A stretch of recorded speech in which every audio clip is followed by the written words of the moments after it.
So here we are with the biology discussion. Now, yeah, this is the first question.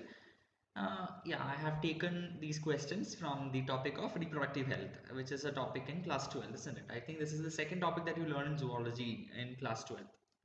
Let's see this question now. IUDs are intrauterine devices. Intrauterine devices. These are very commonly used these days, and if you go to a hospital, if you see the number of patients who are receiving this, it's tremendously high.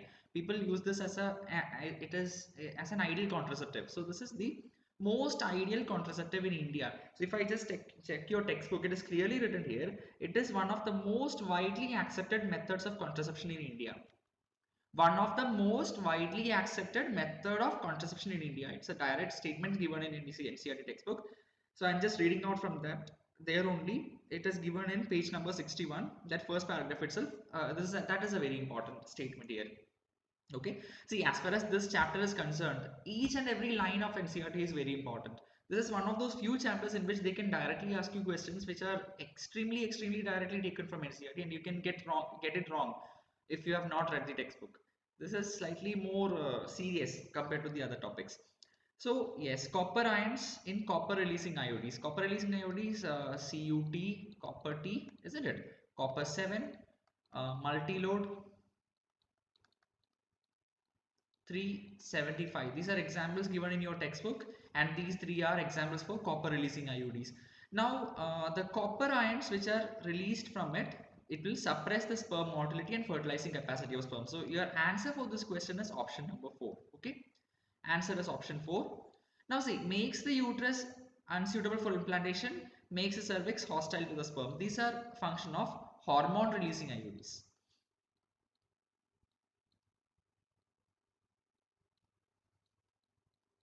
Okay, clearly given in your textbook.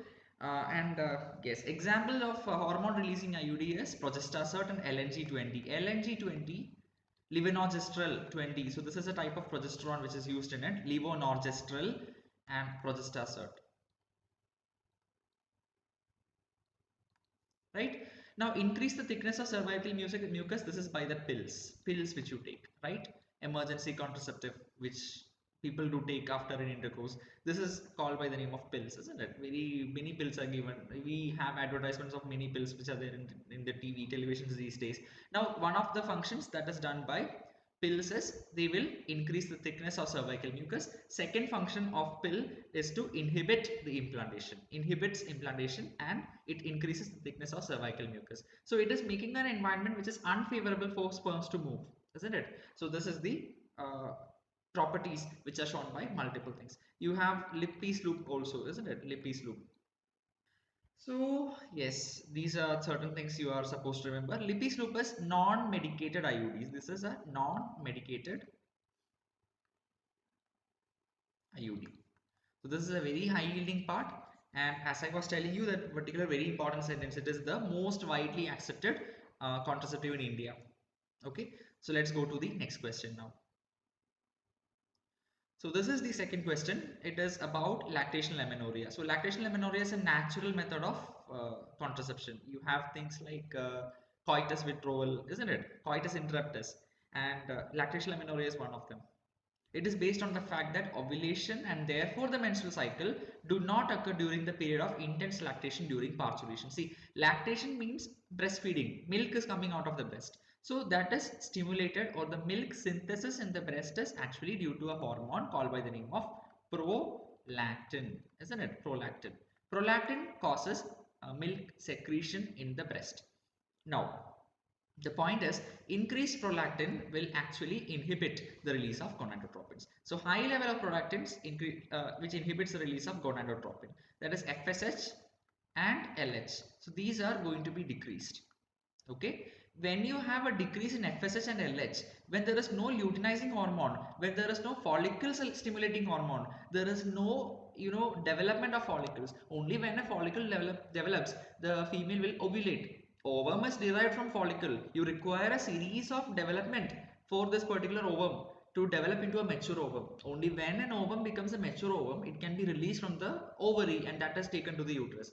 Once this female is having a ovum in the uterus, then she has the risk of getting pregnant, isn't it? So when your follicle stimulating hormone, follicular stimulating hormone and luteinizing hormone, LH surge causes ovulation. LH surge causes ovulation. LH surge causes ovulation. If LH itself is inhibited, if FSH follicular development is inhibited, follicular stimulating hormone is for follicle development. The development, primary follicle, secondary follicle, tertiary follicle. This development series is stimulated by FSH, and LH on the 9th day, 14th day of 28-day cycle, isn't it? If the female is having a 28-day cycle, she will have her ovulation on 14th day. If she has a 28-day cycle, she will have a ovulation on 14th day, isn't it? So that will not be there. So that means if FSH and LH are decreased, there is no ovulation, there is no chance of pregnancy. And who will inhibit this? Prolactin will inhibit this. As prolactin level is high in a breastfeeding female, she will not have a surge in FSH and LH, and therefore there is no ovulation, therefore she will not get pregnant. So the correct answer for this question is option 2. Right. So yeah, it's just a natural method of contraception which has its own limitations. This is the question about Saheli, isn't it? This is isn't it? It's a pill which is non-steroidal. So this is developed at, we just look at this. How many of the above statements are incorrect? So we need to find out the number of incorrect statements here. This is the most toughest type of a question that they can ask you. They give you some questions, some statements, and they are not asking you which is the incorrect statement, which is the correct statement. They are simply asking you with how many of the given statements are incorrect and how many are correct. So that is a type of more tough question, isn't it? It's a more or less a tough question.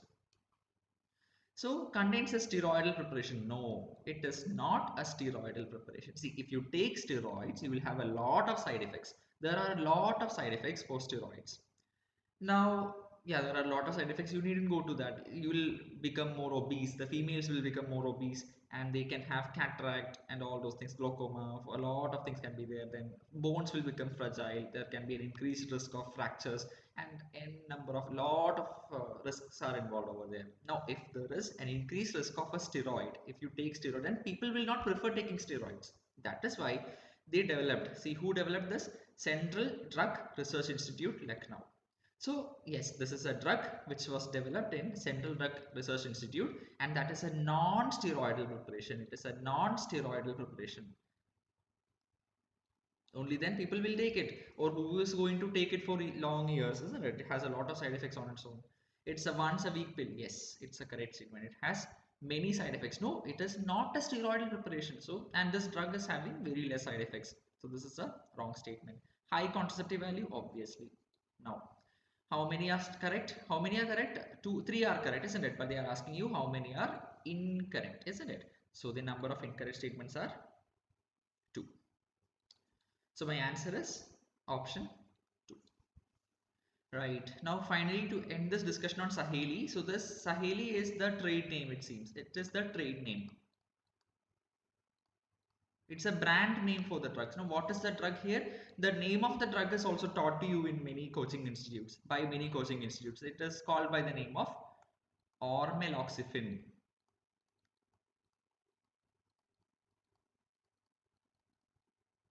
Okay, and another name, it is also called by the name of centromin. So this is a type of estrogen receptor blocker, like you have receptors for estrogen that will be blocked by this.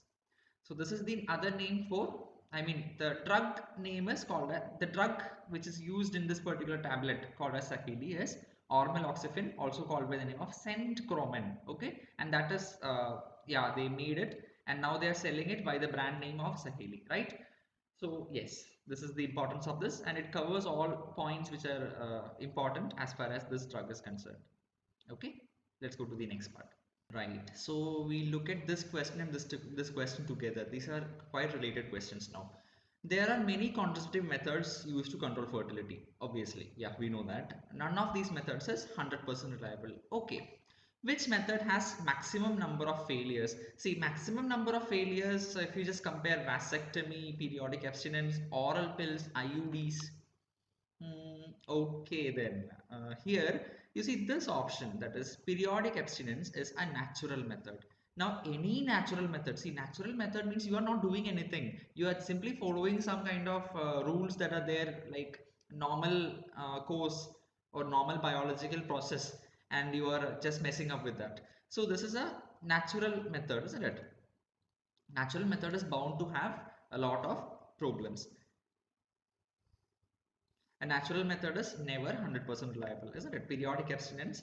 Yes, depending on this particular menstrual cycle of the female, they arrange certain days during which they cannot have any intercourse, and in the other days they can do that. So this is kind of a natural method which is followed by couples, and yes, this is not 100% reliable. It has maximum number of failures, and whenever you get a question like this, just see for any kind of natural methods in the options.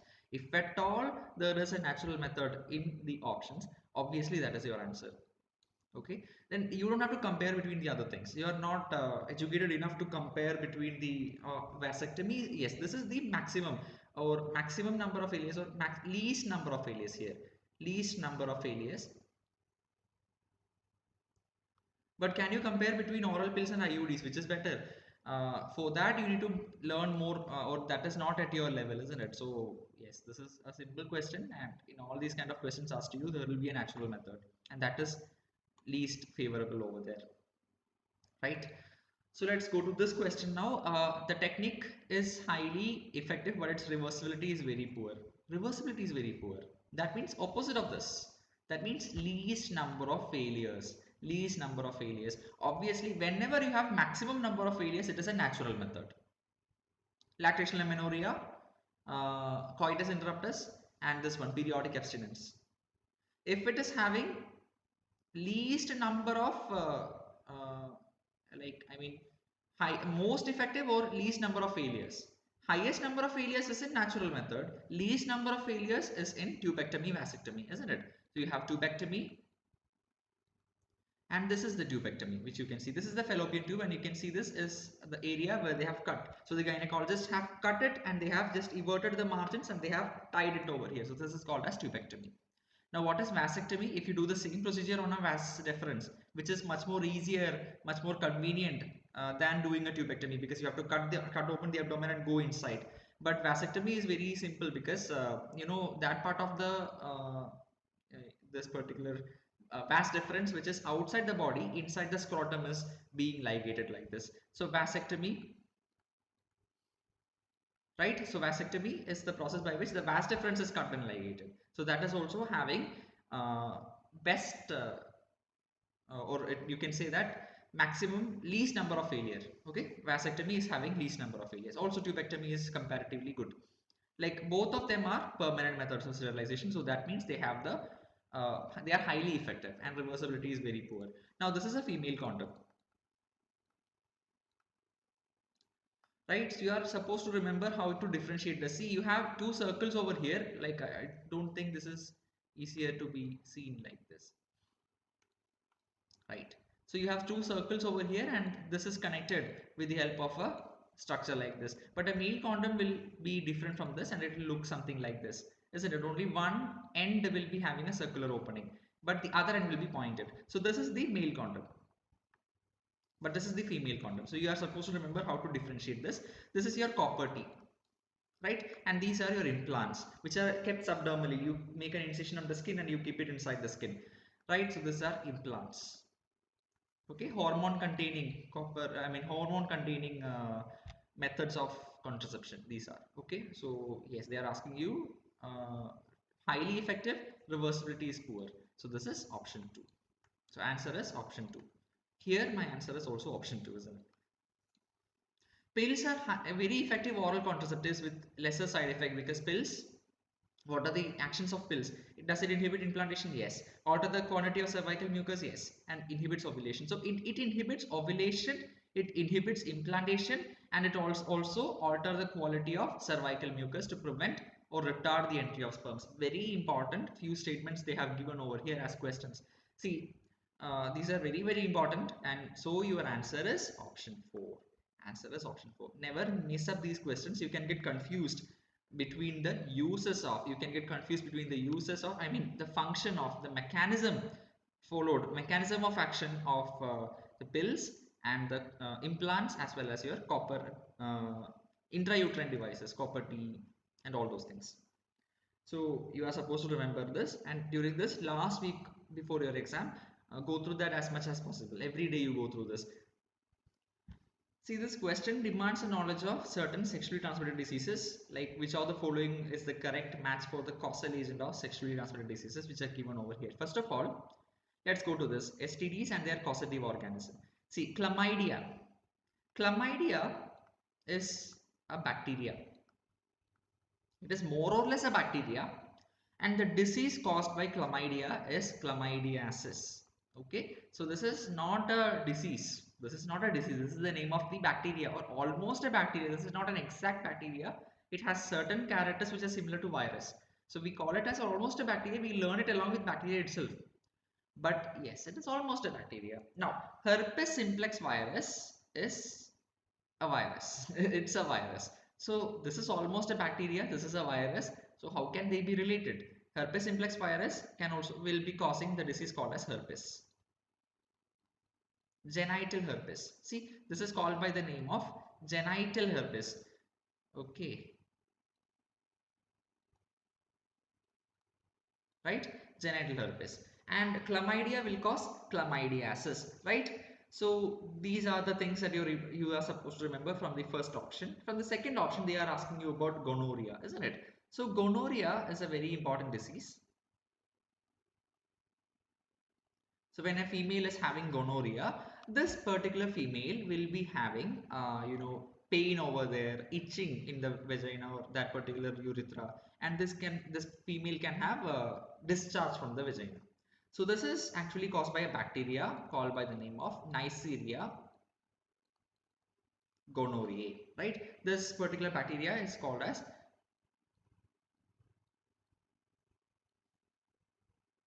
Neisseria gonorrhoeae. Remember this particular point. It is also called by the name of gonococcus.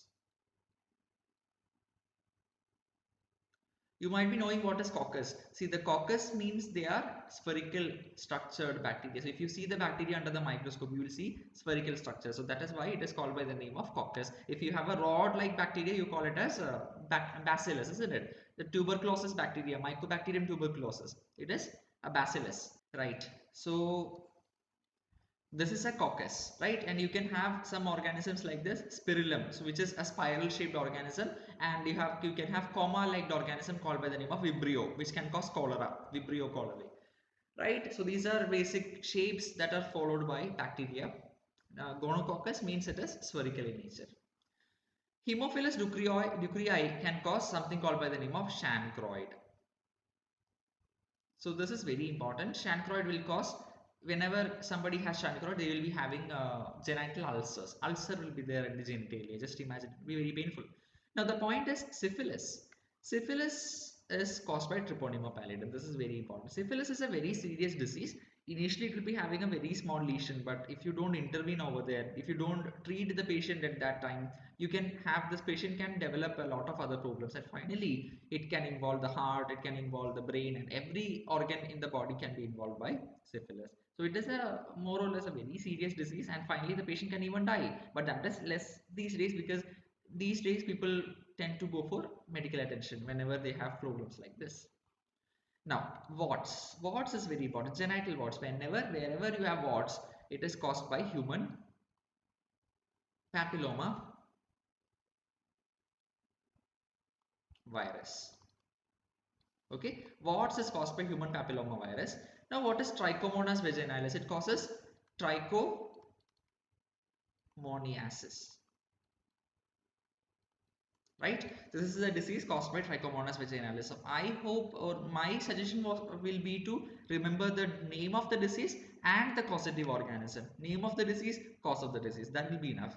Now, if you want to know more about this disease, or you want to know the condition of this particular patient when he or she is having these kind of diseases, you can simply Google this. They will give you the images also there. So you can just see, if you are willing to see, or if you are so much interested in knowing about sexually transmitted diseases, you can go for that. As far as your NEET exam is concerned, this much will be sufficient. Name the disease and the causative organism. If it is given in NCERT, remember everything there in NCERT. That's all.